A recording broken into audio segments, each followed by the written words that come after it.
말을 할 수 없었습니다. 몸도 움직일 수 없었습니다. 그러나 그는 포기하지 않았습니다. 동네에서 효자로 소문난 아들, 그 아들이 아버지를 죽이고 있었습니다. 전신마비 시아버지가 며느리 손등에 새긴 단 한 글자, 시아버지의 피눈물. 이야기 시작하기 전에 잠깐만요. 구독과 좋아요로 조용히 응원해 주시면 다음 이야기를 이어가는데 큰 힘이 됩니다. 지금 어디에서 듣고 계신지 댓글로 한 줄 남겨주셔도 충분합니다. 이 이야기는 끝까지 함께 해주세요. 병실 복도는 늘 같은 냄새였다. 소독약과 오래된 린넨이 섞인 그 냄새를 민정은 이제 익숙하게 받아들였다. 결혼한 지 7년. 시아버지 강봉수 씨가 중풍으로 쓰러진 지는 2해가 지났다. 남편 준혁은 오늘도 출근길에 병원 로비까지만 들렀다 갔다. 엘리베이터 앞에서 민정의 어깨를 가볍게 두드리며 말했다. 수고해. 아버지 오늘 상태 좀 봐서 나한테 문자 줘. 민정은 고개를 끄덕였다. 그게 이 가정의 방식이었다. 간호는 며느리가, 보고는 아들이 받는 구조. 주변 사람들은 하나같이 준혁을 칭찬했다. 바쁜 와중에도 매일 병원에 얼굴을 비추는 효자라고. 민정은 그 말을 들을 때마다 아무 말도 하지 않았다. 부정할 이유도 동의할 마음도 없었다. 302호 문을 밀고 들어서면 강봉수 씨는 항상 같은 자리에 있었다. 천장을 향한 채 미동도 없이. 그러나 민정이 들어서는 순간만큼은 달랐다. 눈동자가 문 쪽으로 천천히 돌아왔다. 말도 표정도 없었지만 그 눈빛만은 살아있었다. 아버님, 저 왔어요. 민정은 손수건을 꺼내 시아버지의 손등을 닦았다.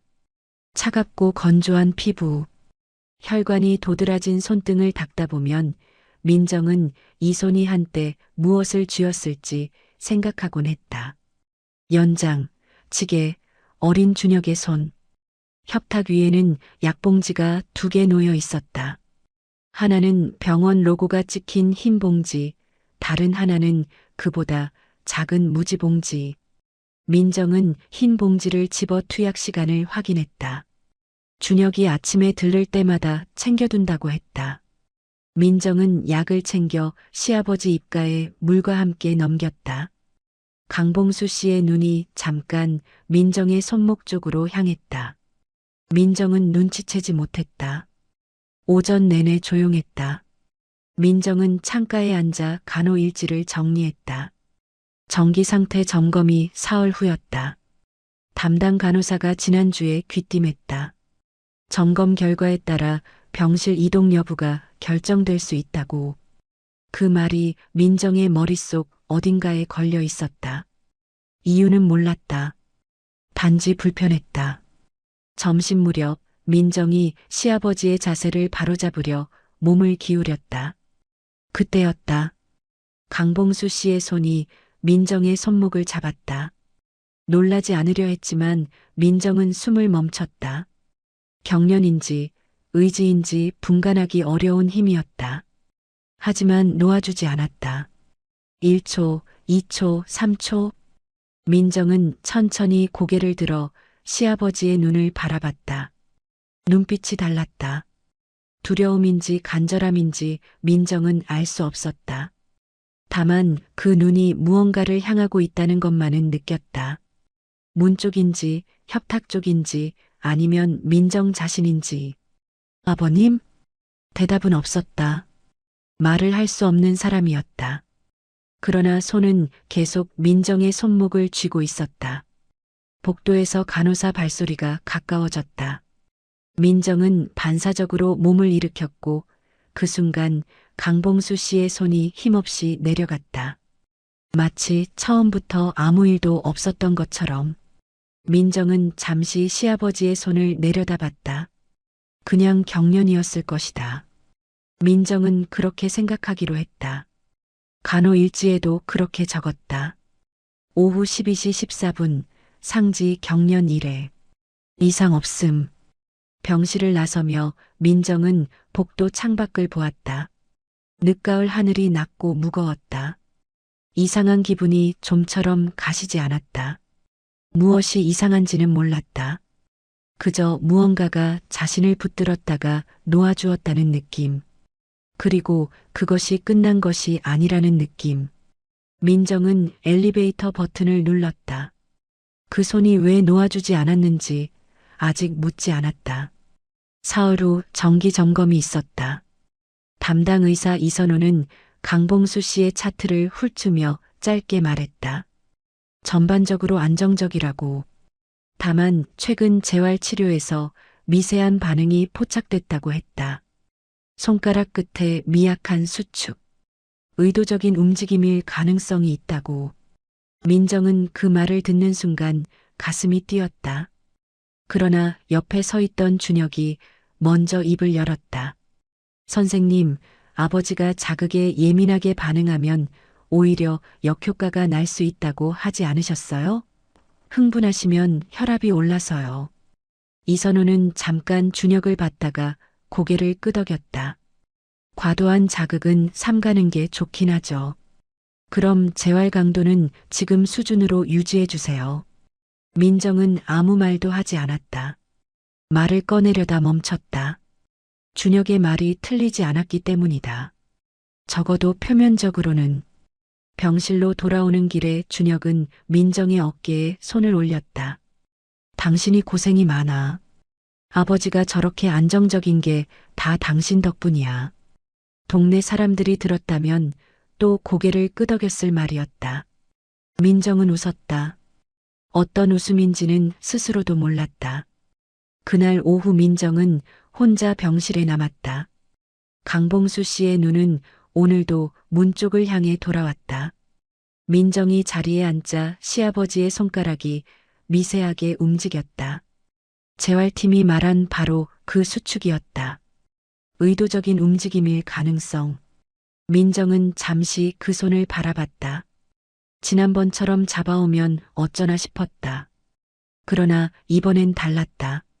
손가락이 일정한 방향으로 반복해서 움직였다. 구부렸다 폈다가 아니었다. 한 방향으로만. 마치 무언가를 긁는 것처럼. 민정은 눈살을 찌푸렸다. 경련 패턴이 바뀐 건가. 그렇게 생각하기로 했다. 간호일지를 꺼내 적었다. 손가락 반복 수축, 단방향. 재활 반응 가능성 있음. 담당팀 공유 필요. 적고 나서 민정은 펜을 내려놓았다.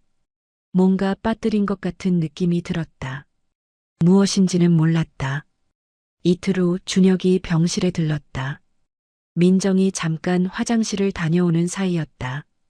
돌아오니 준혁이 협탁 앞에 서 있었다. 손에 작은 봉지를 들고 있었다. 무지봉지. 흰 봉지 옆에 내려놓으며 말했다. 의사가 처방 조금 바꿨어. 이걸로 교체해. 언제 바뀐 거야? 어제. 내가 외래 다녀오면서 받아왔어. 민정은 봉지를 집어들었다. 병원 로고가 없었다. 약국 봉지도 아니었다. 그냥 흰 무지 비닐이었다. 민정은 봉지를 뒤집었다. 약 이름이 손글씨로 적혀 있었다. 병원에서 이런 봉지에 줘? 준혁이 가볍게 웃었다. 외래 창구가 바빠서 그냥 봉지에 담아줬나 봐. 약 이름이랑 용량은 적혀 있잖아. 민정은 다시 봉지를 봤다. 약 이름, 용량, 이상은 없어 보였다. 준혁의 말이 거짓말처럼 들리지 않았다. 거짓말처럼 들리지 않는다는 것이 왜 불편한지 민정은 몰랐다. 그냥 내려놓았다. 그러나 봉지를 협탁에 올려두면서 민정은 흰 봉지와 무지 봉지를 나란히 보았다. 흰 봉지에는 유통기한이 스티커로 붙어 있었다. 이번 달까지. 무지 봉지의 약은 손글씨 아래 날짜가 적혀 있었다. 다음 달까지. 다른 약이었다. 민정은 그 사실을 인식했다. 그리고 아무것도 하지 않았다. 준혁이 먼저 병실을 나갔다. 민정은 잠시 협탁 앞에 서 있었다. 저녁에 시아버지의 손을 닦다가 민정은 멈췄다. 손가락 마디 검지와 중지 사이에 작은 상처가 나 있었다. 손톱에 긁힌 것 같은 자국이었다. 피는 이미 굳어 있었다. 오래된 상처는 아니었다. 민정은 상처를 들여다봤다. 이것도 경련 때문일 것이다. 침대 난간에 쓸렸을 수도 있다. 간호사에게 확인을 부탁하면 될 일이었다. 그러나 민정은 간호사를 부르지 않았다. 손을 닦는 손수건이 멈춘 채로 민정은 그 상처를 오래 바라봤다. 이 상처가 스스로 만든 것이라면, 만약 이 손이 무언가를 긁으려 했던 것이라면, 민정은 고개를 저었다. 그런 생각을 해서는 안 됐다. 손수건을 내려놓으며 민정은 창밖을 봤다. 이미 어두워져 있었다. 병실 불빛이 유리창에 반사되어 자신의 얼굴이 흐릿하게 비쳤다. 뭔가 잘못됐다는 느낌. 그러나 무엇이 잘못됐는지는 여전히 알 수 없었다. 알고 싶지 않은 것인지도 몰랐다. 민정은 자리에서 일어나 불을 껐다. 시아버지의 손은 그날 밤 내내 아무것도 잡지 않았다. 그날은 준혁이 오지 않는 날이었다. 외부 미팅이 있다고 했다. 저녁 늦게 들를 수도 있다고. 민정은 평소보다 일찍 병실에 도착했다. 복도가 유난히 조용했다. 오전 재활 시간이 끝나고 환자들이 병실로 돌아간 직후였다. 강봉수 씨는 눈을 뜨고 있었다. 민정이 들어서자 눈동자가 천천히 돌아왔다. 오늘은 달랐다. 눈빛이 평소보다 또렷했다. 민정은 그 눈을 보는 순간 이유 없이 발걸음이 느려졌다. 아버님, 오늘 안색이 좀 나아 보이시네요. 대답은 없었다. 그러나 눈동자가 민정의 손 쪽으로 내려왔다. 그리고 다시 올라왔다. 손 쪽으로, 다시 민정의 얼굴로. 민정은 의자를 끌어당겨 침대 옆에 앉았다. 다음 투약 시간까지는 40분이 남아 있었다. 협탁 위에는 무지 봉지만 남아 있었다. 흰 봉지는 사흘 전에 이미 소진됐다. 민정은 그 사실을 확인하고 시선을 거뒀다. 시아버지의 손이 움직이기 시작한 것은 그때였다. 처음엔 경련처럼 보였다. 검지 손가락이 구부러졌다 펴졌다. 그러나 멈추지 않았다. 일정한 방향으로 반복적으로. 지난번과 같은 패턴이었다. 민정은 손을 뻗어 시아버지의 손등을 가볍게 눌렀다. 아버님, 괜찮으세요? 강봉수 씨의 눈이 민정의 손목을 향했다. 그리고 손가락이 민정의 손등 위로 올라왔다. 민정은 숨을 참았다. 지난번처럼 잡는 것이 아니었다. 손톱 끝이 피부에 닿았다. 천천히, 그러나 또렷하게. 선을 긋듯이. 아팠다. 민정은 손을 빼지 않았다. 강봉수 씨의 손톱이 움직이는 방향을 따라 민정은 시선을 내렸다. 가로획, 세로획. 떨리는 힘으로, 그러나 분명한 의도로 새겨지는 형태. 한 글자였다. 민정은 자신의 손등에 새겨진 그것을 보았다. 피가 맺히지는 않았다. 그러나 붉게 패인 자국은 선명했다. 민정은 그 글자를 보며 숨을 내쉬지 못했다. 심장이 멎는 것 같았다가 너무 빠르게 뛰었다. 죽일 살, 죽음, 살인, 아니면 살아라. 민정은 고개를 들어 시아버지의 눈을 보았다. 강봉수 씨의 눈에 물기가 차오르고 있었다. 말을 할 수 없는 사람이었다. 소리를 낼 수 없는 사람이었다. 그러나 그 눈이 말하고 있었다. 무엇을 말하는지 민정은 아직 몰랐다. 알아야 했다. 지금 당장. 그 순간 복도에서 발소리가 들렸다. 느리고 익숙한 발소리. 민정은 그 소리를 들은 순간 몸이 굳었다. 반사적으로 손을 뒤로 감췄다. 왜 감추는지 스스로 생각할 틈이 없었다. 몸이 먼저였다. 문이 열렸다. 준혁이었다. 미팅이 일찍 끝났어. 오는 길에 들렀지. 웃으며 들어왔다. 가방을 의자에 내려놓으며 아버지 쪽을 향했다. 그러다 협탁 앞에 멈췄다. 무지 봉지를 집어들었다. 확인하듯 들여다봤다. 그리고 다시 내려놓았다. 민정은 그 동작을 보았다.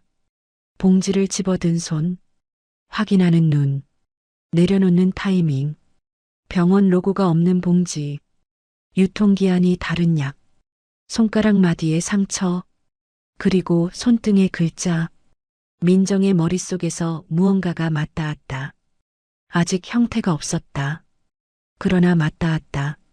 준혁이 고개를 돌렸다. 민정과 눈이 마주쳤다. 준혁이 웃었다. 평소와 같은 웃음이었다. 다정하고 자연스러운, 늘 보던 그 웃음. 그런데 민정은 그 웃음을 보는 순간 등골이 서늘해졌다. 이유를 설명할 수 없었다. 설명하고 싶지 않았다. 얼굴이 왜 그래? 어디 아파? 아니. 목소리가 갈라지지 않도록 민정은 힘을 줬다. 좀 피곤해서. 준혁은 고개를 끄덕이며 아버지 쪽으로 몸을 돌렸다. 민정은 감춘 손을 무릎 아래로 내렸다. 손등의 자국이 욱신거렸다. 도망쳐야 하는지, 신고해야 하는지, 아니면 내가 잘못 본 것인지. 민정은 아무것도 결정하지 못한 채 그 자리에 앉아 있었다. 준혁의 뒷모습을 보면서, 저 사람이 내 남편이라는 사실을 알면서, 그리고 방금 전까지 알고 있다고 생각했던 이 사람이 누구인지 이제는 전혀 모르겠다는 것을 느끼면서 강봉수 씨의 손은 그 이후로 움직이지 않았다. 할 말을 다 한 것처럼. 민정은 병실을 나왔다. 엘리베이터 앞에 섰다. 버튼을 누르지 않았다. 복도 끝 창문으로 바깥이 보였다. 어두워지고 있었다. 민정은 손등을 내려다봤다. 붉게 패인 자국. 아직 지워지지 않았다. 버튼을 눌렀다. 그리고 다시 병실 쪽을 돌아봤다. 엘리베이터 문이 열렸다. 민정은 타지 않았다. 문이 다시 닫혔다. 민정은 준혁이 병실에서 나올 때까지 복도에 서 있었다. 준혁은 나오면서 민정을 보고 가볍게 말했다. 먼저 들어가 있으라고.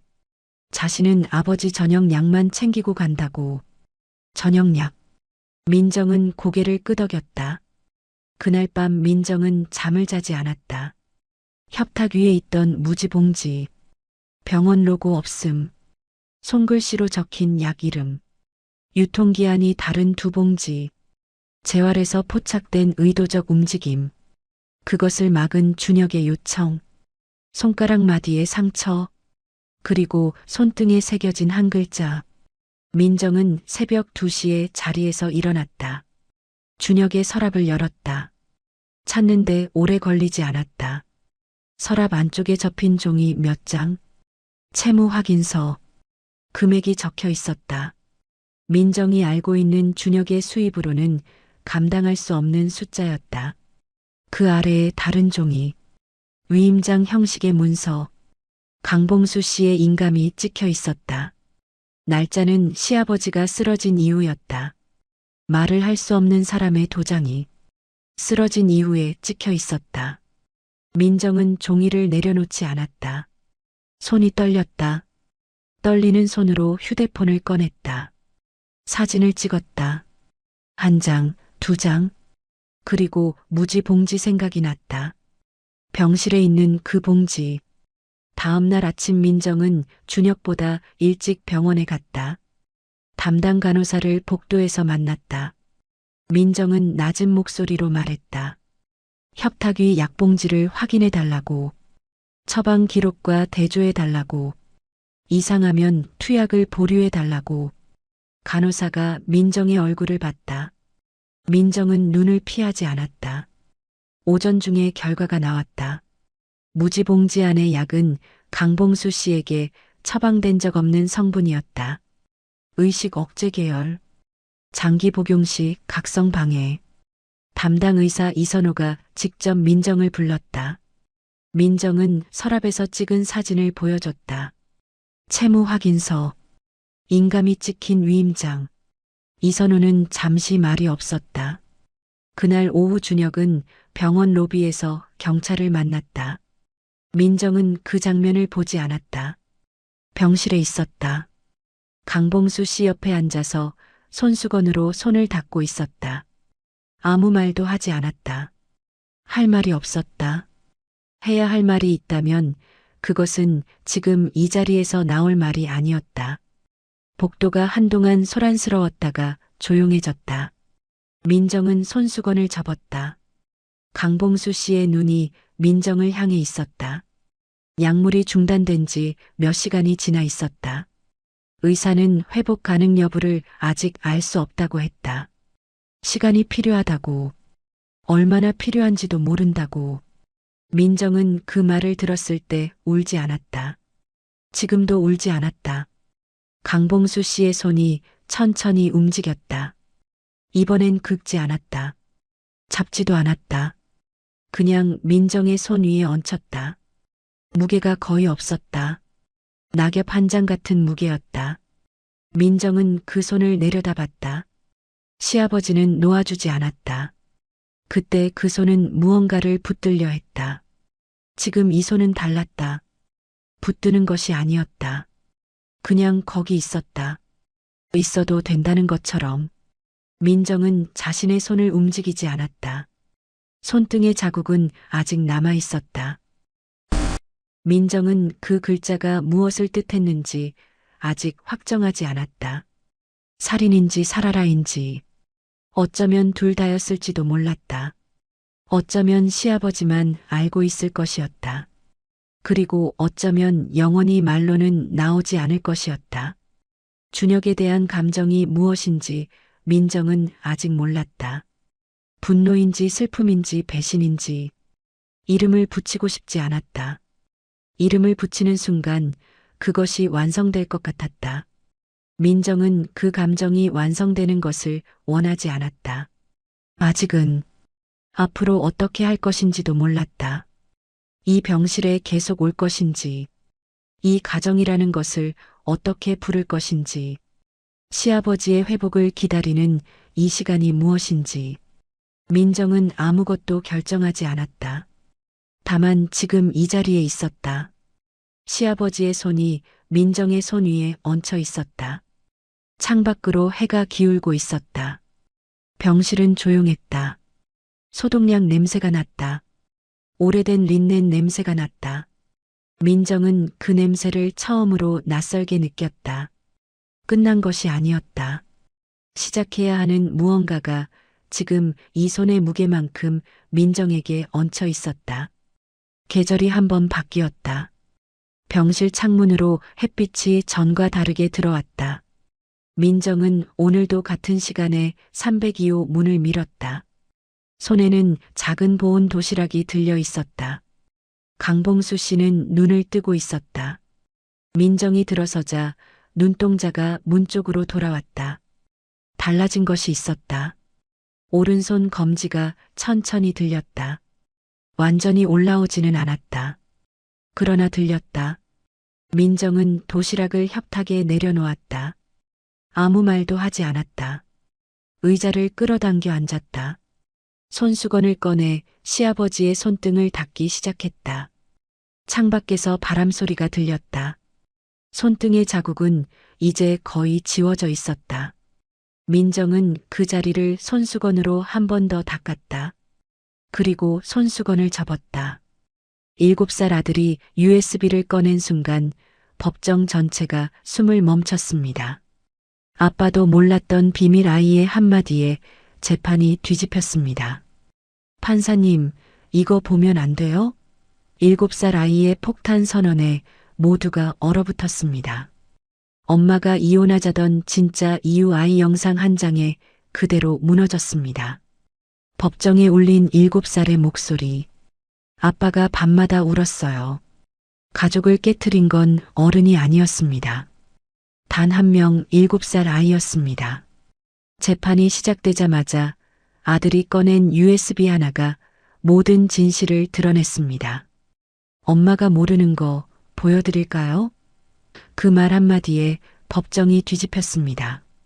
아빠의 눈물을 본 사람은 단 한 명, 7살 아이뿐이었습니다.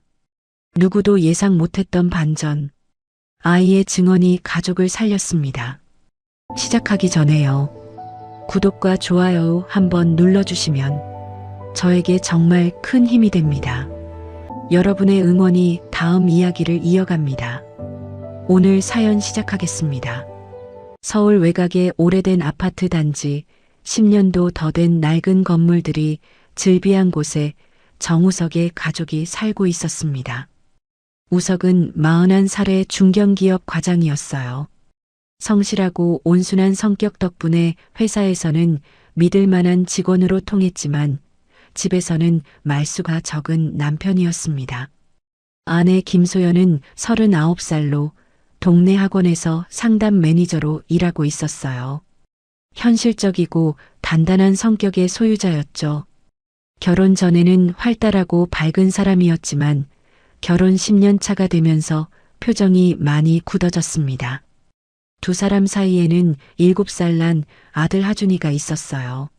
하준이는 유치원에 다니는 명랑한 아이였는데 요즘 들어 부모님의 얼굴을 자주 살피곤 했습니다.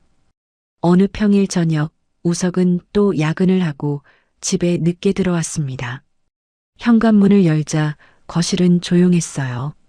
소연은 소파에 앉아 휴대폰을 보고 있었고 하준이는 이미 잠든 것 같았습니다. 다녀왔어.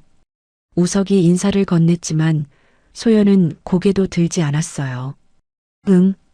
짧은 대답 하나뿐이었습니다. 우석은 익숙하다는 듯 넥타이를 풀며 방으로 들어갔어요. 요즘 두 사람 사이에는 대화가 거의 없었습니다. 주말에도 각자 할 일만 하고 식사 시간에도 말이 없었어요. 대화를 이끌어가는 건 오직 하준이뿐이었습니다. 다음 날 아침 식탁에는 세 사람이 둘러앉았습니다. 하준이는 우유를 마시며 아빠를 바라보았어요. 아빠, 오늘도 늦게 와. 우석은 피곤한 얼굴로 미소를 지어 보였습니다. 그래, 하준아. 아빠 금방 올게. 오늘 일찍 끝나면 장난감 사줄까? 하준이는 눈을 반짝이며 고개를 끄덕였습니다. 응, 로봇 사줘. 소연은 그 대화를 듣고도 아무 반응이 없었어요. 그저 커피를 마시며 창밖을 바라보고 있었습니다. 우석은 아내를 슬쩍 쳐다보았지만 소연의 눈빛은 여전히 차가웠습니다. 출근 준비를 하며 우석은 거울을 보았어요. 거울 속 자신의 얼굴은 피곤해 보였습니다. 눈 밑에는 다크서클이 짙었고 머리카락 사이로 흰머리도 보였어요. 언제부터 이렇게 된 걸까? 우석은 혼잣말을 했습니다. 결혼 초만 해도 소연과 자주 웃었던 기억이 났어요. 데이트도 하고 주말이면 함께 영화도 보러 갔었죠. 하준이가 태어났을 때는 둘 다 행복해했습니다. 하지만 언제부터인가 둘 사이에 벽이 생겼어요. 우석은 승진을 위해 야근이 잦아졌고 소연은 육아와 직장일로 지쳐갔습니다. 대화는 점점 줄어들었고 서로에게 관심도 식어갔죠. 회사에서 우석은 늘 열심히 일했습니다. 과장이라는 직책답게 팀원들을 챙기고 상사의 지시를 성실히 따랐어요. 하지만 집에 돌아오면 너무 지쳐서 말 한마디 하기도 힘들었습니다. 소연도 마찬가지였어요. 학원에서는 학부모들과 상담하고 학생들을 관리하느라 정신이 없었습니다. 퇴근 후에는 하준이를 챙기고 집안일을 하느라 시간이 다 갔어요. 남편과 대화할 여유 같은 건 없었습니다. 두 사람은 같은 공간에 살면서도 점점 멀어져 갔습니다. 손을 잡는 일도 눈을 맞추는 일도 사라졌어요. 생일이나 기념일도 잊어버리기 일쑤였습니다. 하준이는 그런 부모님을 보며 자랐습니다. 어린 나이에도 뭔가 이상하다는 걸 느꼈어요. 엄마 아빠가 왜 웃지 않는지, 왜 대화를 안 하는지 궁금했지만 물어볼 수 없었습니다. 주말에도 분위기는 마찬가지였어요. 우석은 밀린 업무를 처리하느라 노트북 앞에 앉아 있었고, 소연은 집안일을 하거나 휴대폰을 보며 시간을 보냈습니다. 하준이는 혼자 장난감을 가지고 놀았어요. 엄마, 같이 놀아줘. 하준이가 소연에게 다가갔습니다. 엄마 바빠. 나중에 놀아줄게. 소연은 쌀쌀맞게 대답했어요. 하준이는 아빠에게로 갔습니다. 아빠, 로봇 조립해줘. 우석은 화면에서 눈을 떼지 않은 채 말했습니다. 아빠, 지금 일하는 중이야. 조금만 기다려. 하준이는 결국 혼자 놀 수밖에 없었습니다. 아이는 조용히 자기 방으로 들어갔어요. 저녁이 되어 세 사람은 다시 식탁에 앉았습니다. 텔레비전 소리만 들릴 뿐 대화는 없었어요. 하준이가 이야기를 꺼내야만 식탁에 말소리가 들렸습니다. 아빠, 오늘 유치원에서 그림 그렸어. 그래, 잘했네. 엄마, 내일 소풍 가. 그래, 도시락 싸줄게. 짧은 대답들 뿐이었습니다. 하준이는 부모님의 표정을 살폈어요. 둘 다 웃지 않고 있었습니다. 밤이 되어 우석은 침대에 누웠습니다. 소연은 이미 등을 돌리고 자고 있었어요. 우석은 천장을 바라보며 생각했습니다. 우리가 언제부터 이렇게 된 걸까? 뭐가 잘못된 걸까? 하지만 답은 나오지 않았습니다. 그저 피곤함만 밀려왔어요. 우석은 눈을 감았습니다. 그렇게 며칠이 흘렀습니다. 우석과 소연은 여전히 서로에게 무관심했고 집안의 냉랭한 분위기는 점점 더 짙어져만 갔어요. 하준이는 그런 부모님을 보며 자꾸만 불안해졌습니다. 무언가 큰일이 일어날 것 같은 예감이 들었어요. 어느 금요일 저녁 우석은 평소보다 조금 일찍 퇴근했습니다. 현관문을 열고 들어서는데 거실에 소연이 앉아 있었어요. 평소와 달리 정면으로 우석을 바라보고 있었습니다. 그 눈빛이 예사롭지 않았어요. 왔어? 소연이 먼저 말을 걸었습니다. 우석은 약간 놀랐어요. 요즘 아내가 먼저 말을 거는 일이 거의 없었거든요. 응, 오늘은 좀 일찍 끝났어. 우석은 가방을 내려놓으며 대답했습니다. 소연은 계속해서 우석을 바라보고 있었어요. 뭔가 말하고 싶은 게 있는 것 같았습니다. 하준이는 방에서 자고 있어. 일찍 재웠어. 소연의 대답에 우석은 고개를 끄덕였습니다. 그리고는 소파에 앉으려는데 소연이 다시 입을 열었어요. 우석아, 앉아봐. 할 얘기가 있어. 목소리에는 긴장감이 묻어났습니다. 우석은 천천히 소파에 앉았어요. 가슴이 두근거렸습니다. 좋은 이야기는 아닐 것 같았어요. 소연은 한참을 우석을 바라보다가 입을 열었습니다. 우리 이혼하자. 그 한마디가 거실을 얼어붙게 만들었습니다. 우석은 귀를 의심했어요. 방금 아내가 뭐라고 했는지 제대로 들은 게 맞나 싶었습니다. 뭐라고? 우석은 떨리는 목소리로 물었습니다. 소연은 감정 없는 얼굴로 다시 말했어요. 이혼하자고. 우리 이제 끝이야. 우석은 머릿속이 하얘졌습니다. 갑자기 이혼이라니 너무 갑작스러웠어요. 물론 요즘 사이가 좋지 않았지만 그렇다고 이혼까지 생각해 본 적은 없었습니다. 갑자기 왜? 무슨 일 있어? 우석은 당황한 목소리로 물었습니다. 하지만 소연은 차갑게 말했어요. 갑자기가 아니야. 나는 오래전부터 생각해왔어. 우리 더 이상 의미 없잖아. 소연은 탁자 위에 놓인 서류 봉투를 집어 우석에게 내밀었습니다. 우석은 떨리는 손으로 그것을 받았어요. 봉투를 열어보니 이혼 협의서가 들어 있었습니다. 이게 뭐야? 보면 알잖아. 이혼 서류야. 여기 서명만 하면 돼. 소연의 목소리는 담담했습니다. 마치 업무 처리하듯 말하고 있었어요.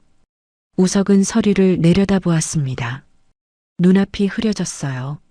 소연아, 우리 이야기 좀 하자. 왜 갑자기 이러는 거야? 우석은 애원하듯 말했습니다. 하지만 소연은 고개를 저었어요. 갑자기가 아니라니까. 나는 더 이상 못 견디겠어. 당신이랑 사는 게 내가 뭘 잘못했는데 말을 해줘야 고치지. 우석의 목소리가 점점 커졌습니다. 하지만 소연은 냉정했어요. 당신은 이 집에 없는 사람이야. 몸만 있지 마음은 없잖아. 나한테도 하준이한테도 내가 일하느라 바빴던 거지. 우리 가족 먹여 살리려고 그런 거잖아. 우석은 억울했습니다. 자신은 가족을 위해 열심히 일했는데 왜 이런 말을 듣는지 이해할 수 없었어요. 소연은 한숨을 쉬었습니다. 그래, 당신은 일만 했지. 나는 직장도 다니면서 하준이도 키우고 집안일도 다 했어. 당신은 그냥 돈만 벌어왔잖아. 그럼 내가 어떻게 하길 원했는데? 대화라도 하지. 나한테 관심이라도 가지지. 당신은 나한테 언제 마지막으로 어떻게 지내냐고 물어봤어?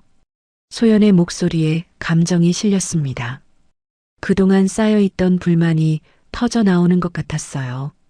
우석은 할 말을 잃었습니다. 생각해보니 아내에게 제대로 관심을 가진 적이 언제였는지 기억나지 않았어요. 미안해. 내가 부족했나 봐. 그런데 이혼까지는. 우석이 말을 잇지 못하자 소연은 단호하게 말했습니다. 나는 이미 결정했어. 하준이 양육권은 내가 가져갈 거야. 그 말에 우석은 화들짝 놀랐습니다. 하준이를? 안 돼. 그건 안 돼. 왜 안 돼? 당신은 하준이랑 놀아준 적도 없잖아. 유치원 행사에 한 번이라도 와봤어? 소연의 말이 가슴에 박혔습니다. 사실이었으니까요. 우석은 바쁘다는 핑계로 아들과 제대로 시간을 보낸 적이 없었어요. 그건 내가 일 때문에. 항상 일 핑계야. 당신한테는 일이 가장 중요하지. 가족은 그 다음이고. 소연은 일어서며 말했습니다. 서류 잘 읽어보고 서명해줘. 변호사 통해서 진행할 거니까. 소연아, 제발. 우석이 아내의 팔을 잡으려 했지만 소연은 뿌리쳤어요. 나 줘. 나는 이미 결정했어. 당신도 생각해봐. 소연은 방으로 들어가 문을 닫았습니다. 우석은 거실에 혼자 남겨졌어요. 손에는 이혼 협의서가 들려 있었습니다. 우석은 소파에 주저앉았습니다. 눈물이 흘러내렸어요. 이혼이라니, 하준이를 빼앗긴다니 믿을 수가 없었습니다. 밤새도록 우석은 잠을 이루지 못했습니다. 머릿속은 복잡했고 가슴은 답답했어요. 아내의 말들이 계속 맴돌았습니다. 내가 정말 그렇게 나쁜 남편이었나? 나쁜 아버지였나? 우석은 자신에게 물었습니다. 하지만 솔직히 대답할 자신이 없었어요. 돌이켜보니 가족과 함께한 시간보다 회사에서 보낸 시간이 훨씬 많았으니까요. 다음 날 아침 식탁은 더욱 냉랭했습니다. 소연은 우석을 쳐다보지도 않았고 우석도 고개를 들 수 없었어요. 하준이만 두 사람을 번갈아 보며 불안해했습니다. 엄마 아빠 싸웠어? 하준이의 물음에 둘 다 대답하지 못했습니다. 일주일이 지났습니다. 우석은 이혼 서류에 서명을 하지 않았어요. 할 수가 없었습니다. 하지만 소연은 단호했습니다. 결국 소연은 변호사를 선임했고 정식으로 이혼 소송을 제기했습니다. 며칠 후 우석에게 법원 출석 통지서가 날아왔습니다. 손에 든 서류를 보는 우석의 손은 떨렸어요. 이제 정말 법정까지 가게 된 겁니다. 하준이는 어떡하지? 우석은 혼잣말을 했습니다. 아들 생각만 하면 가슴이 미어졌어요. 이혼을 하게 되면 하준이를 빼앗길 수도 있다는 생각에 견딜 수가 없었습니다. 첫 재판날이 다가왔습니다. 우석은 법원 앞에 서서 깊은 숨을 들이쉬었어요. 처음 들어가는 법정이었습니다. 가슴이 두근거렸고 손바닥에는 땀이 났습니다. 법정 안으로 들어가니 소연이 이미 와 있었어요. 소연 옆에는 여성 변호사가 앉아 있었습니다. 소연은 우석을 쳐다보지도 않았어요. 우석도 급히 변호사를 선임했지만 마음은 불안하기만 했습니다. 판사가 입장하고 재판이 시작되었습니다. 판사는 중년의 여성이었어요. 차분하고 엄숙한 분위기가 법정을 감쌌습니다. 이혼 청구 사건입니다. 원고 측 변호사 말씀하세요. 판사의 말에 소연 측 변호사가 일어섰습니다. 그녀는 차갑고 또렷한 목소리로 말했어요. 판사님, 원고인 김소연 씨는 피고 정우석 씨와의 결혼 생활에서 극심한 정서적 고통을 받아왔습니다. 피고는 가정에 무관심했으며 육아에도 전혀 참여하지 않았습니다. 우석은 그 말을 듣고 가슴이 철렁했습니다. 변호사는 서류를 들어 올리며 계속 말했어요. 원고는 직장일과 육아, 가사를 혼자서 감당해야 했습니다. 피고는 경제적 지원만 했을 뿐 정서적 지원은 전혀 하지 않았습니다. 따라서 미성년자 자녀 정아준의 양육권을 원고에게 부여해 주실 것을 요청합니다. 우석은 변호사의 말 하나하나가 가슴에 박히는 것 같았어요. 사실이었으니까요. 자신은 정말 가족에게 무관심했습니다. 소연 측 변호사가 자리에 앉자 판사가 우석 측 변호사를 바라보았습니다. 피고 측 변호사 답변하세요. 우석의 변호사가 일어섰습니다. 판사님, 피고는 가족을 위해 열심히 일한 것뿐입니다. 경제적 안정을 위해 노력했으며 이에 있습니다. 소연 측 변호사가 벌떡 일어났습니다. 피고는 자녀의 유치원 행사에 단 한 번도 참석한 적이 없습니다. 부모 상담에도 생일 파티에도 불참했습니다. 이것이 가족을 위한 노력입니까? 우석은 아무 말도 할 수 없었습니다. 그 말도 모두 사실이었으니까요. 바쁘다는 핑계로 피곤하다는 이유로 번번이 불참했던 일들이 떠올랐어요. 판사는 양쪽의 진술을 듣고 서류를 검토했습니다. 잠시 침묵이 흘렀어요. 법정 안의 모든 사람들이 숨을 죽이고 있었습니다. 판사가 입을 열었습니다. 양쪽의 주장을 들어보니 부부관계는 회복하기 어려워 보입니다. 하지만 미성년 자녀의 양육권 문제는 매우 신중하게 다뤄야 합니다. 우석은 판사의 말에 귀를 기울였어요. 가슴이 두근거렸습니다. 자녀가 7살이라는 점을 고려할 때 판사는 잠시 멈추었다가 말했습니다. 자녀의 의견을 직접 듣는 것이 필요하다고 판단됩니다. 다음 재판에서 자녀 정아준 군을 법정에 출석시키도록 하겠습니다. 그 순간 법정이 술렁였습니다. 우석의 눈이 커졌고 소연은 입을 벌렸어요. 7살 아이를 법정에 세운다는 건 상상도 못한 일이었습니다. 판사님, 소연이 자리에서 일어났습니다. 아이가 너무 어립니다. 법정이라는 곳이 얼마나 무서운 곳인데. 판사는 손을 들어 제지했습니다. 부인의 걱정은 이해합니다. 하지만 자녀의 복리가 가장 중요합니다. 아이가 누구와 함께 사는 것이 더 행복한지, 부모 중 누구를 더 필요로 하는지 직접 확인해야 합니다. 우석도 일어서려 했지만 변호사가 팔을 잡았어요. 판사는 단호하게 말했습니다. 이는 법원의 결정입니다. 아이에게 심리적 부담을 주지 않도록 최대한 배려하겠습니다. 다음 재판은 2주 후 같은 시간에 진행하겠습니다. 판사는 망치를 두드렸고 재판은 끝이 났습니다. 법정을 나서는 우석의 발걸음은 비틀거렸어요. 복도 벤치에 주저앉아 머리를 감쌌습니다. 하준이를 법정에 세워야 한다니 상상만 해도 숨이 막혔습니다. 소연도 복도 반대편에 서서 눈물을 흘리고 있었어요. 아들을 법정에 데려온다는 게 너무나 괴로웠지만 양육권을 위해서는 어쩔 수 없었습니다. 집으로 돌아온 우석은 하준이 방문 앞에 섰습니다. 문을 여니 하준이가 바닥에 앉아 로봇 장난감을 조립하고 있었어요. 천진난만한 얼굴이었습니다. 하준아. 우석의 목소리가 떨렸습니다. 하준이는 고개를 들어 아빠를 보았어요. 응? 아빠 왔어? 하준이는 환하게 웃으며 달려왔습니다. 우석은 아들을 꼭 껴안았어요. 눈물이 흘러내렸습니다. 하준아, 아빠가 미안해. 왜? 아빠 왜 울어? 하준이는 아빠의 뺨을 작은 손으로 닦아주었습니다. 우석은 더 이상 참을 수가 없었어요. 아빠, 하준이한테 잘못했어. 많이 잘못했어.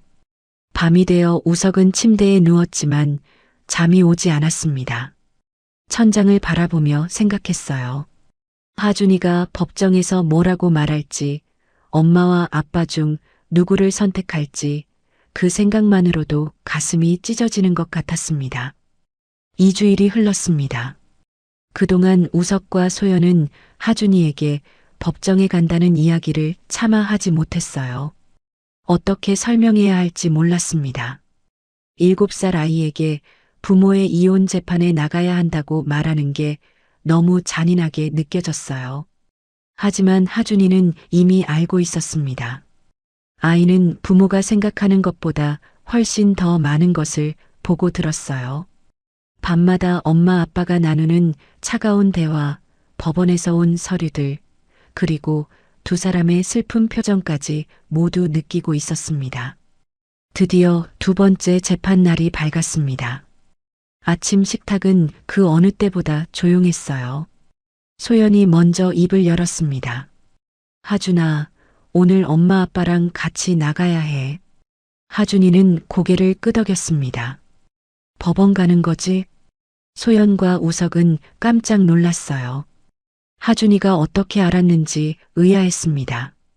너 어떻게 알았어? 우석이 물었습니다.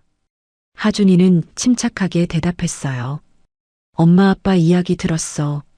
나도 가야 한다고 했잖아. 소연은 가슴이 아팠습니다.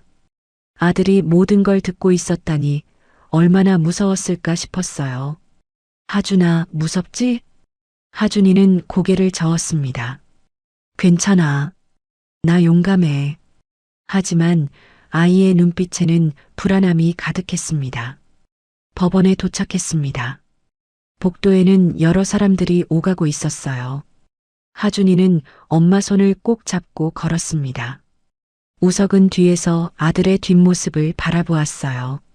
법정 안으로 들어가자 판사가 하준이를 보며 부드럽게 미소 지었습니다. 하준이구나. 안녕? 하준이는 긴장한 얼굴로 대답했습니다. 안녕하세요. 자, 여기 앉아볼까? 판사는 하준이를 위해 특별히 준비된 작은 의자를 가리켰어요. 하준이는 천천히 그 의자에 앉았습니다. 법정의 모든 사람들이 아이를 바라보고 있었어요. 판사는 다정한 목소리로 말했습니다. 하준아, 여기는 무서운 곳이 아니야. 그냥 하준이 이야기를 듣고 싶어서 부른 거야. 솔직하게 말해주면 돼. 하준이는 고개를 끄덕였습니다. 하준이는 엄마 아빠랑 같이 살았지? 집에서 어떻게 지냈는지 이야기해 줄 수 있겠니? 하준이는 잠시 망설이다가 입을 열었습니다. 아빠는 맨날 늦게 와요. 회사에서 일한다고. 우석은 그 말을 듣고 고개를 숙였습니다. 그래도 집에 오면 나랑 놀아줬어요. 피곤해 보여도 로봇 조립해주고 책도 읽어줬어요. 판사는 고개를 끄덕이며 기록했습니다. 엄마는 어떠니? 하준이는 엄마를 쳐다보았어요. 소연은 긴장한 표정이었습니다. 엄마는 요즘 집에 잘 안 와요. 소연의 얼굴이 굳었습니다. 법정이 술렁였어요. 집에 안 온다는 게 무슨 말이니? 판사가 물었습니다. 하준이는 조심스럽게 말했어요. 학원 끝나고 집에 가면 엄마 없을 때가 많아요. 할머니가 와서 밥 해주세요.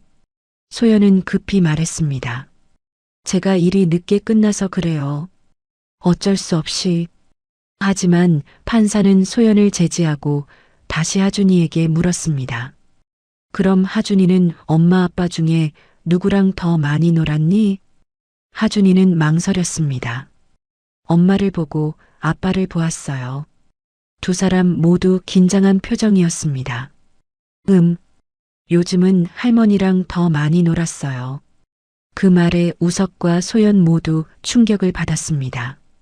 두 사람 모두 아들과 제대로 시간을 보내지 못했다는 걸 깨달았어요. 판사는 잠시 생각하더니 물었습니다. 하준아, 엄마 아빠가 왜 이혼하려는 것 같아? 하준이는 고개를 숙였습니다. 한참을 침묵하다가 작은 목소리로 말했어요. 싸우니까요. 맨날 싸워요. 어떻게 싸우는데? 말 안 해요. 서로 쳐다보지도 않고 밥 먹을 때도 조용해요. 하준이의 목소리가 떨렸습니다. 나만 혼자 떠들어요. 엄마 아빠는 대답도 안 해요. 소연은 눈물을 닦았습니다. 우석도 눈시울이 붉어졌어요. 아들이 얼마나 외로웠을지 생각하니 가슴이 미어졌습니다. 판사는 부드럽게 말했습니다. 하준아, 엄마 아빠 중에 누구랑 살고 싶어? 그 질문에 법정이 조용해졌습니다. 모두가 하준이의 대답을 기다렸어요. 우석은 숨을 멈췄고 소연은 손을 꽉 쥐었습니다. 하준이는 한참을 고민했습니다. 그러다가 주머니를 더듬기 시작했어요. 판사님, 하준이는 작은 손으로 무언가를 꺼냈습니다. 그것은 작은 저장 장치였어요. 이거 보여드려도 돼요? 순간 법정 전체가 얼어붙었습니다. 소연은 입을 막았고 우석은 눈이 커졌어요. 판사는 놀란 표호로 하준이를 바라보았습니다. 그게 뭐니, 하준아? 하준이는 떨리는 목소리로 대답했습니다. 아빠가 밤마다 우는 거요. 제가 몰래 찍었어요. 우석은 숨이 멎는 것 같았습니다. 자신이 혼자 울었던 그 순간들을 아들이 다 보고 있었다니 믿을 수가 없었어요. 소연도 충격에 빠졌습니다. 남편이 울었다고요? 그런 줄도 몰랐습니다. 판사는 저장 장치를 받아들었습니다. 법정석이 이것을 재생해 주세요. 잠시 후 법정 스크린에 영상이 떠올랐습니다. 어두운 거실, 소파에 앉아 있는 우석의 모습이 보였어요. 우석은 두 손으로 얼굴을 감싸고 있었고 어깨가 떨리고 있었습니다. 조용한 법정에 우석의 목소리가 울려 퍼졌습니다. 내가 뭘 더 어떻게 해야 하지? 어떻게 해야 소연이가 날 봐주는 거야? 법정 스크린에서 영상은 계속 재생되고 있었습니다. 어두운 거실에서 우석은 무너진 목소리로 혼잣말을 하고 있었어요. 난 매일 열심히 일했어. 가족을 위해서. 그런데 왜 이렇게 된 거야? 우석의 목소리는 떨리고 있었습니다. 영상 속 우석은 손으로 얼굴을 닦았어요. 눈물을 닦는 것이 분명했습니다. 소연이는 나한테 관심도 없어. 말도 안 해. 나는 투명인간 같아. 법정에 있던 모든 사람들이 숨을 죽이고 화면을 바라보았습니다. 소연은 두 손으로 입을 막고 있었어요. 남편이 그렇게 힘들어하고 있었다는 걸 전혀 몰랐습니다. 영상 속에서 우석은 깊은 한숨을 쉬었습니다. 회사에서도 힘들고 집에 와도 힘들고 어디 하나 편한 곳이 없어. 하준이한테라도 좋은 아빠가 되고 싶은데 나는 그것도 못하는 것 같아. 그때 영상 뒤쪽에서 작은 움직임이 포착되었습니다. 방문 틈새로 하준이가 몰래 엿보고 있었던 거예요. 아이는 아빠가 우는 모습을 지켜보고 있었습니다. 영상이 끝나자 법정은 정적에 휩싸였습니다. 판사도 변호사들도 아무 말이 없었어요. 우석은 고개를 들 수가 없었습니다. 너무 부끄러웠고 아들이 그 모습을 다 봤다는 게 견딜 수 없었어요. 판사가 조심스럽게 하준이에게 물었습니다. 하준아, 이 영상은 언제 찍은 거니? 하준이는 작은 목소리로 대답했습니다. 한 달 전이요. 밤에 화장실 가려다가 아빠가 우는 소리 들었어요. 그래서 녹화를 한 거니? 하준이는 고개를 끄덕였습니다. 엄마한테 보여주고 싶었어요. 아빠가 아프다는 거 엄마도 알았으면 좋겠어서요. 소연은 눈물을 흘렸습니다. 아들이 부모를 위해 그런 일을 했다는 게 믿기지 않았어요. 그런데 보여주지 못했어요. 엄마가 맨날 바빠 보여서. 하준이의 목소리가 점점 작아졌습니다. 판사는 화면을 다시 보며 물었습니다. 영상이 한 개만 있니? 다른 것도 있어? 하준이는 고개를 끄덕였습니다. 몇 개 더 있어요. 보여줄 수 있겠니? 하준이는 법정 서기에게 저장 장치를 건넸습니다. 서기가 다른 파일을 열자 새로운 영상이 재생되었어요. 이번에는 낮 시간이었습니다. 거실에서 소연이 전화 통화를 하고 있었어요. 네, 알겠습니다. 내일 오전에 뵙겠습니다. 소연은 전화를 끊고 한숨을 쉬었습니다. 그리고는 소파에 주저앉아 두 손으로 얼굴을 감쌌어요. 언제까지 이렇게 살아야 하나?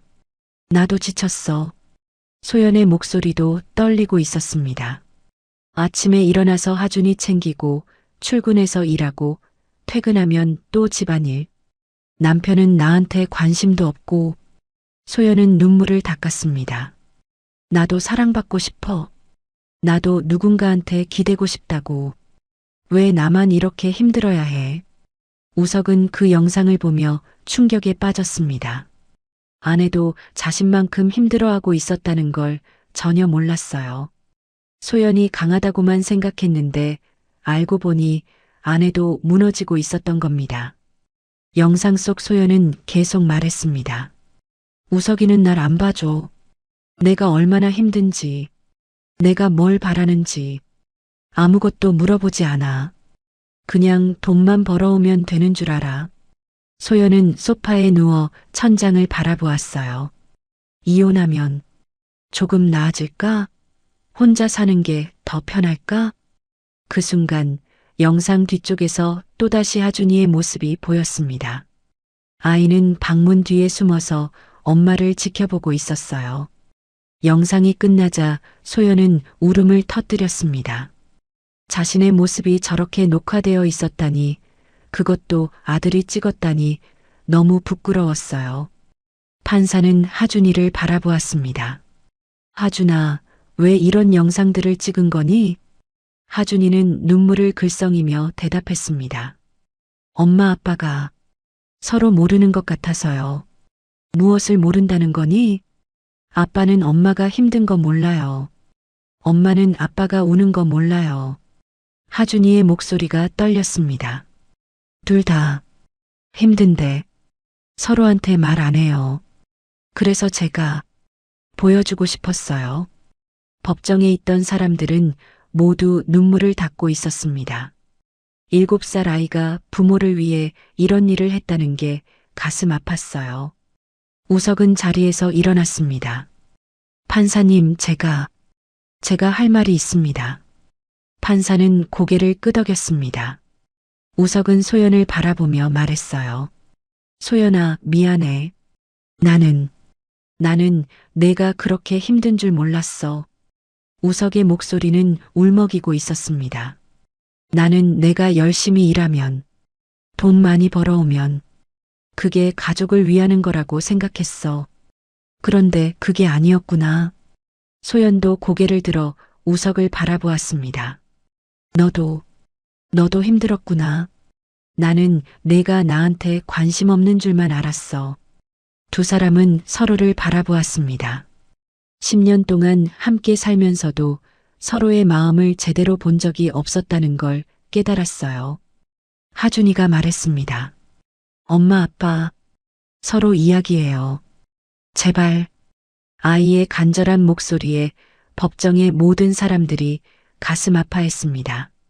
판사는 잠시 침묵하다가 입을 열었습니다. 두 분, 이혼이 정말 답입니까? 아니면 서로를 이해하려는 노력이 필요한 건 아닙니까? 우석과 소연은 아무 대답도 하지 못했습니다. 판사의 질문에 우석과 소연은 침묵했습니다. 대답할 수가 없었어요. 이혼이 답인지 아니면 노력이 필요한 건지 확신할 수 없었습니다. 판사는 하준이를 바라보며 물었습니다. 하준아, 영상이 또 있니? 하준이는 고개를 끄덕였습니다. 법정 서기가 다음 파일을 열었어요.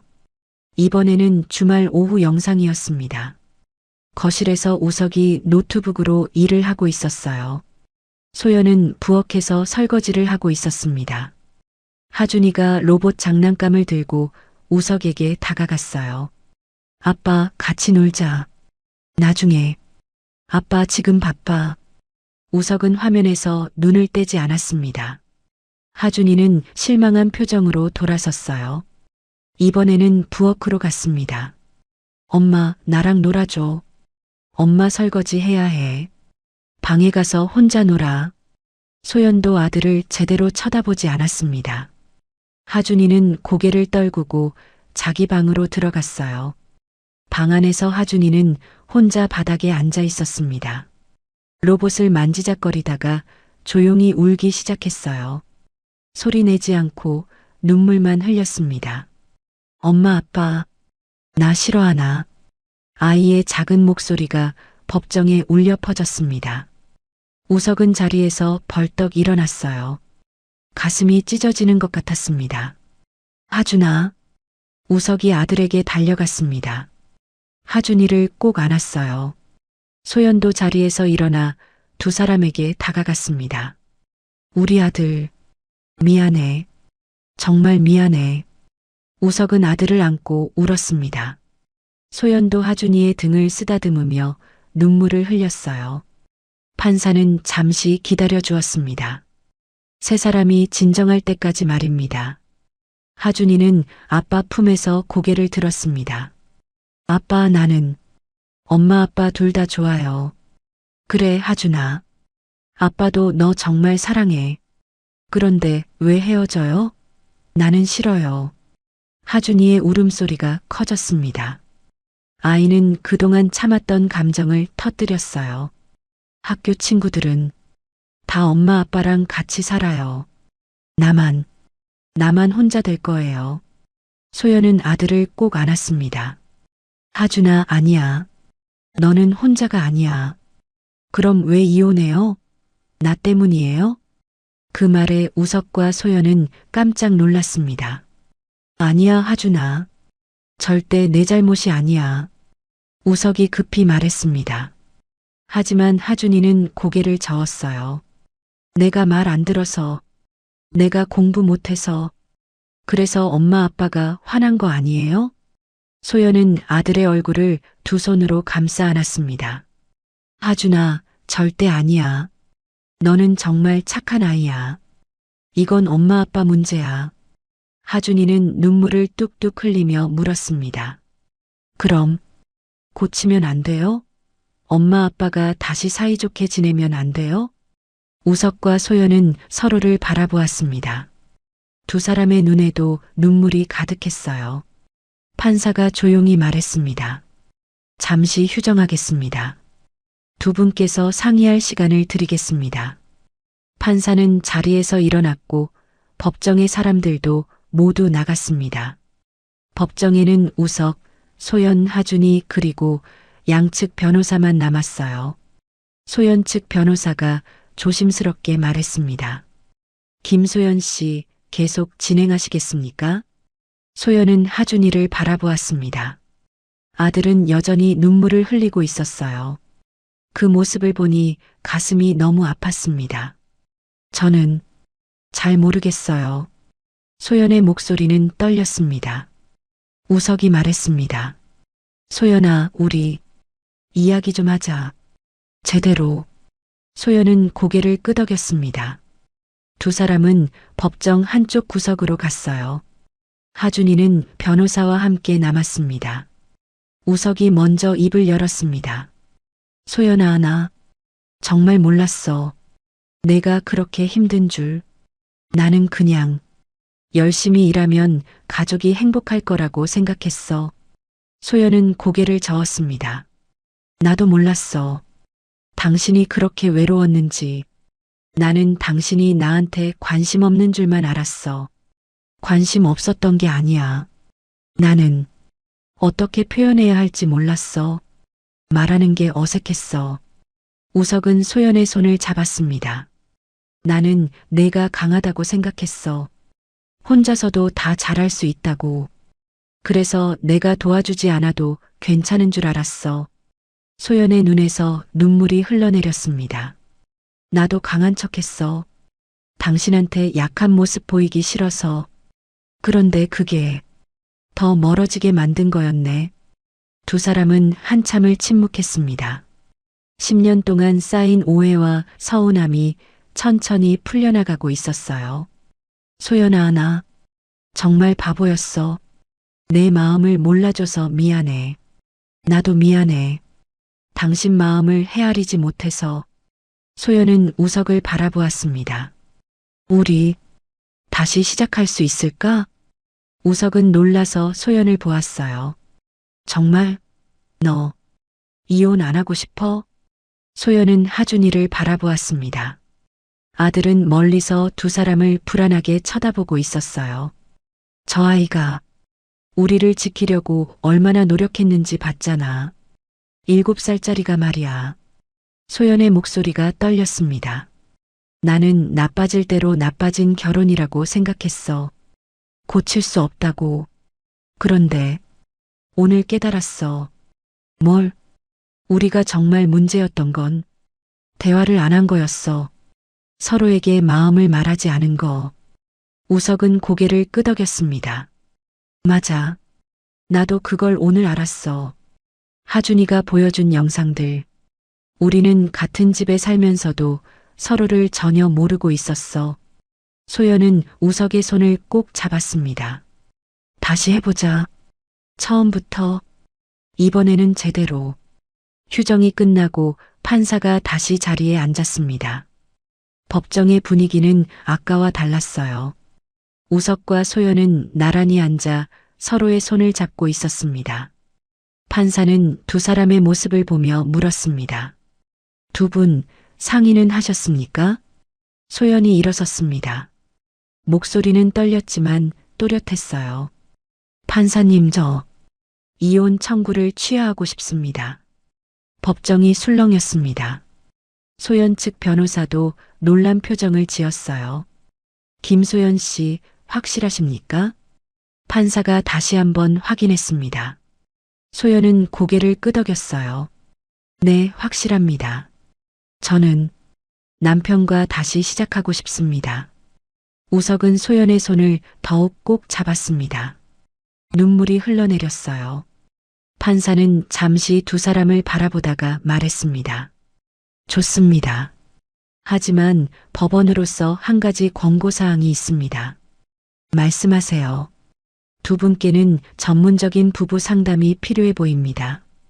지금 당장은 화해의 마음이 생겼지만 근본적인 문제를 해결하지 않으면 같은 일이 반복될 수 있습니다. 우석이 일어서서 말했습니다. 판사님 말씀이 맞습니다. 저희 상담 받겠습니다. 꼭 받을 겁니다. 판사는 만족스러운 표정으로 고개를 끄덕였습니다. 그럼 이 사건은 원고의 소취하로 종결하겠습니다. 판사는 망치를 두드렸고 재판은 끝이 났습니다. 하준이는 자리에서 뛰어내려 엄마 아빠에게 달려갔어요. 엄마, 아빠, 이제 안 헤어지는 거지? 그래, 하준아. 엄마 아빠 안 헤어져. 소연은 아들을 꼭 안았습니다. 우석도 두 사람을 감싸 안았어요. 법정에 있던 사람들은 따뜻한 미소를 지으며 지켜보았습니다. 법정을 나서며 우석은 하준이를 번쩍 안아 올렸습니다. 하준아, 너 정말 대단한 아이야. 알고 있어? 왜? 엄마 아빠를 구해줬잖아. 내가 그 영상들 안 보여줬으면 우리는 서로를 영영 이해하지 못했을 거야. 하준이는 쑥스럽게 웃었습니다. 나도 엄마 아빠 사이좋게 지냈으면 좋겠어서 그랬어. 소연은 아들의 머리를 쓰다듬었어요. 고마워, 하준아. 엄마가 정말 미안했어. 너한테 외로운 시간 많이 만들어줬지? 하준이는 고개를 저었습니다. 괜찮아. 이제 같이 놀면 되지. 세 사람은 법원을 나와 집으로 향했습니다.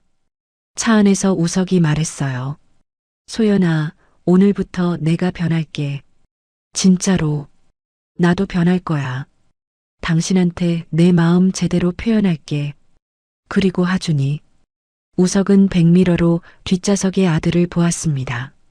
아빠가 앞으로 매주 금요일은 일찍 퇴근할게. 하준이랑 놀아줄 시간 꼭 만들 거야. 하준이의 눈이 반짝였습니다. 정말? 약속이야? 약속이야. 남자는 약속을 꼭 지켜야지. 소연도 말했습니다. 엄마도 주말에는 학원 일줄일게. 하준이랑 그리고 아빠랑 시간 보낼 거야. 하준이는 환하게 웃었습니다. 좋아. 그럼 놀이공원 가자. 3명 다 같이. 그래, 가자. 이번 주말에 가자. 우석이 대답했습니다. 집에 도착한 세 사람은 함께 저녁을 준비했습니다. 우석은 채소를 썰고 소연은 고기를 굽고 하준이는 식탁을 차렸어요. 오랜만에 함께하는 시간이었습니다. 식사를 하며 소연이 말했습니다. 당신 오늘 회사 일은 어땠어? 우석은 깜짝 놀랐습니다. 소연이 자신에게 회사 일을 물어본 게 얼마 만인지 기억도 나지 않았어요. 응, 힘들었어. 신규 프로젝트 때문에 스트레스 많이 받았거든. 그랬구나. 많이 힘들었겠다. 소연은 우석의 손을 잡았습니다. 앞으로 힘든 일 있으면 나한테 말해줘. 혼자 끙끙 앓지 말고. 우석은 고개를 끄덕였습니다. 너는? 학원 일은 어때? 나도 힘들어. 학부모들 상대하는 게 쉽지 않아. 근데 이렇게 당신한테 말하니까 좀 나은 것 같아. 두 사람은 서로를 바라보며 미소 지었습니다. 대화가 이렇게 편할 수 있다는 게 신기했어요. 하준이가 말했습니다. 엄마 아빠 진짜 사이좋아 보여. 그렇지? 앞으로 계속 이럴 거야. 우석이 아들의 머리를 쓰다듬었습니다. 저녁 식사 후 세 사람은 거실에 모여 앉았습니다. 우석이 말했어요. 우리 가족회의 좀 하자. 앞으로 어떻게 지낼지 함께 정하는 거야. 소연도 동의했습니다. 좋아. 하준이 의견도 들어보자. 하준이는 신이 나서 말했습니다. 나는 엄마 아빠랑 매일 저녁 먹고 싶어. 그리고 주말에 같이 놀고 싶어. 그래, 그렇게 하자. 우석아, 당신은? 나는 매일 소연이한테 사랑한다고 말할 거야. 그리고 고맙다고도. 우석의 말에 소연은 얼굴이 붉어졌습니다. 나는 당신한테 화날 때 참지 말고 말할 거야. 그리고 당신이 힘들 때 위로해 줄게. 우석은 소연을 꼭 안았습니다. 고마워, 소연아. 나한테 다시 기회를 줘서. 나야말로 고마워. 포기하지 않아줘서. 하준이가 두 사람 사이에 끼어들었습니다. 나도 껴줘. 세 사람은 서로를 꼭 안았어요. 오랜만에 느끼는 따뜻함이었습니다. 밤이 되어 하준이를 재우고 우석과 소연은 다시 거실에 앉았습니다. 내일부터 상담센터 알아볼까? 우석이 물었습니다. 소연은 고개를 끄덕였어요. 그래. 전문가 도움이 필요할 것 같아. 우리 혼자 힘으로는 부족할 수도 있으니까. 맞아. 이번에는 제대로 하고 싶어. 다시는 오늘 같은 일이 없도록. 두 사람은 손을 꼭 잡았습니다. 앞으로 갈 길이 쉽지 않다는 걸 알았어요. 하지만 함께라면 할 수 있을 것 같았습니다. 석 달이 흘렀습니다. 우석과 소연은 매주 목요일 저녁 부부 상담을 받으러 갔어요. 처음에는 어색했지만 점점 익숙해졌습니다. 상담사는 두 사람에게 서로의 감정을 솔직하게 표현하는 법을 가르쳐 주었어요. 화가 나면 상대를 공격하지 말고 내 감정을 말하세요. 당신이 이렇게 해서 내가 슬펐어. 이런 식으로요. 상담사의 조언대로 두 사람은 조금씩 변해갔습니다. 어느 금요일 저녁 우석은 약속대로 일찍 퇴근했습니다. 손에는 장난감 가게 봉투가 들려 있었어요. 현관문을 열자 거실에서 하준이가 뛰어왔습니다. 아빠, 왔어? 그래, 하준아.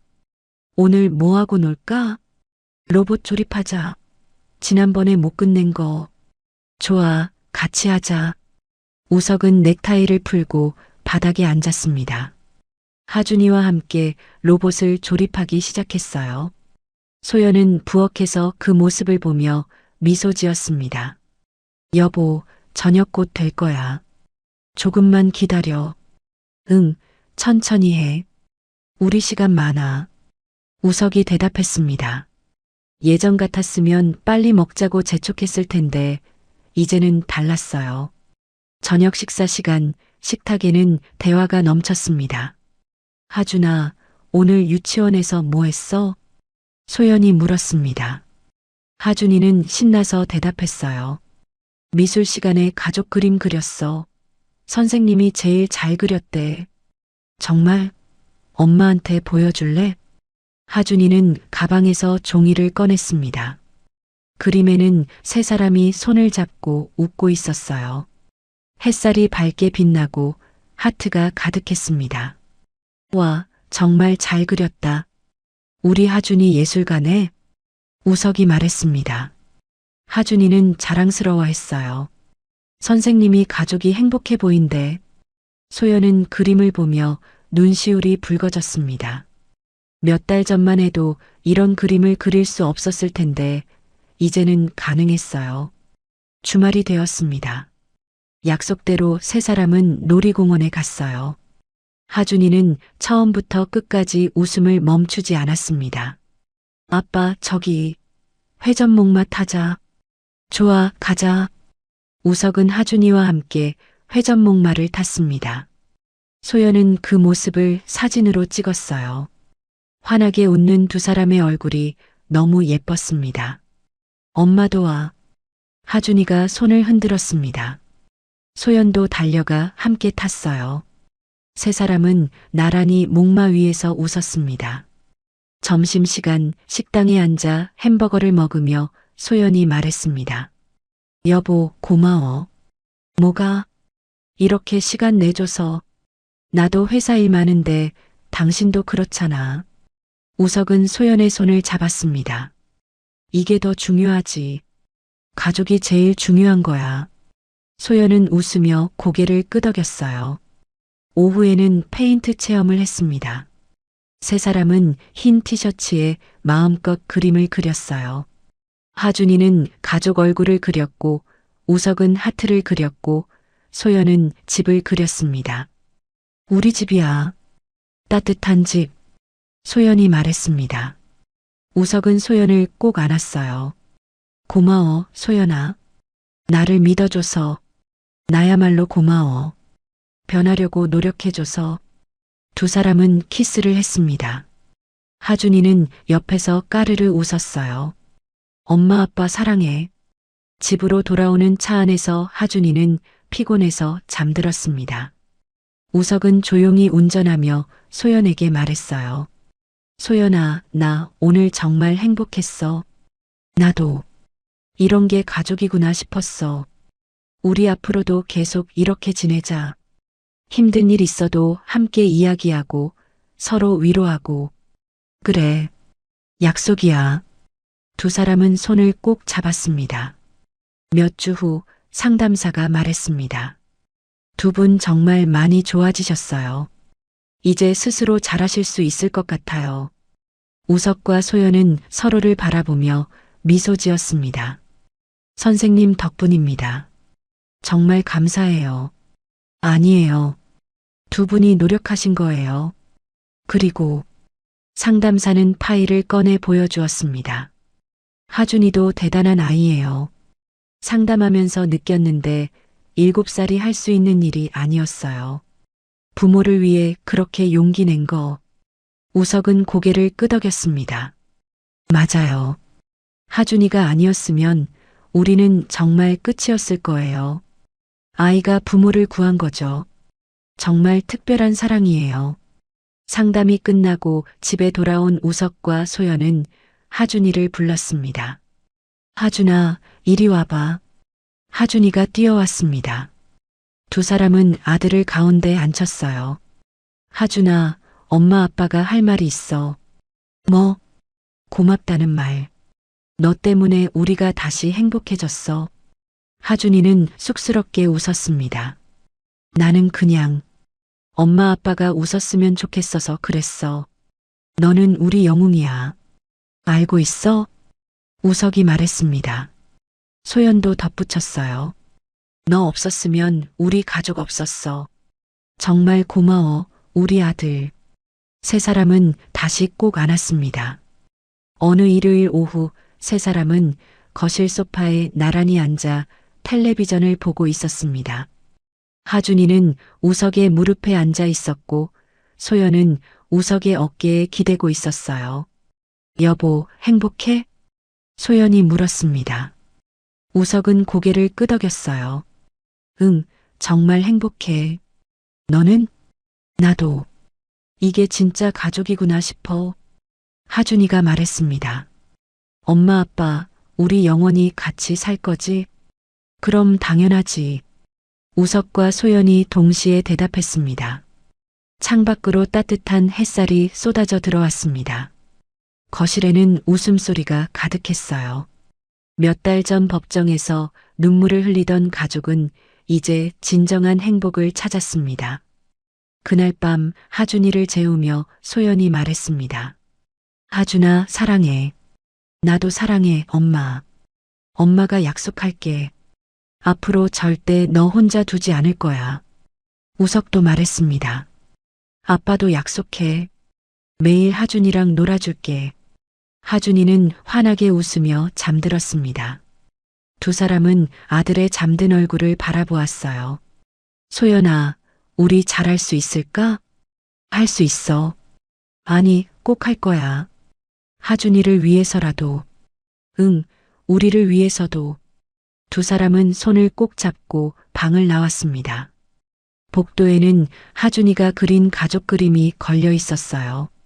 세 사람이 손을 잡고 웃고 있는 그 그림처럼 이제 그들의 삶도 그렇게 되었습니다. 가족을 지킨 것은 7살 아이의 작은 용기였습니다. 그리고 그 용기가 부모에게 다시 사랑할 기회를 주었습니다. 귀한 시간 내어 이 영상을 함께 해주셔서 진심으로 감사합니다. 여러분의 한 번 시청, 한 줄 댓글이 저에게 큰 힘이 됩니다. 앞으로도 마음을 어루만지는 이야기로 보답드리겠습니다. 항상 건강하시고 따뜻한 하루 보내세요.